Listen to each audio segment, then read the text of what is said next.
Simon & Schuster Audio presents Making an Elephant by Graham Swift, read by Alex Jennings, with Simon Slater, Daniel Yorklow and Paul Mendes.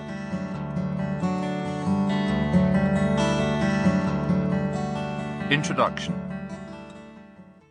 This book began as no more than the collection of pieces of occasional non-fiction, published or unpublished, that writers of fiction are sometimes tempted to put together. But in the course of assembling it, I have tried to thread the pieces in a way that generally offers, to borrow a phrase of Kipling's, something of myself. I've often stated, one or two such statements are revisited in these pages, that in my fiction I avoid the autobiographical and don't base my work on my own direct experience. I've never been a butcher, a prison-visiting detective, or a son of the fens. Nor do I base my characters on people I know, let alone my friends. As an author who's favoured the intimacy of the first person over the authorial third person, I'd regard it as a mark of achievement if, in my work, the author seems to vanish. And the occasional strange sensation of that actually happening as I write is, for me, one of the thrills of the act of writing. This book tries to show the other side of the coin. I haven't attempted to disappear in it. It even gives some emphasis to the personal touch.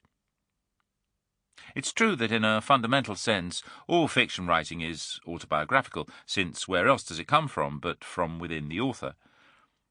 Writing is also something I've found that constantly brings you up against yourself and surprises you with the discovery of what you have inside. But this often intensely personal process is very different from the notion that fiction is just a recycling of the contents of the writer's life. I find distasteful the idea that writers are on a permanent reconnaissance trip, one eye always on the lookout for what might fuel their work, as I find wearisome the surprisingly common assumption among readers, and even some professional commentators, that novels must surely be about what has actually happened to the author. I thoroughly believe that the novel isn't some separate area of specialized mental activity, but a thing that reflects and serves life. D.H. Lawrence went so far as to call it the one bright book of life. But I also believe that there is writing, and there is life. This book may have several things to say about writing and writers, but I hope it offers a glimpse or two into my life, my writer's life, or just my life. Looking through it, I find in fact that there's quite a lot in it about... Sample complete. Ready to continue?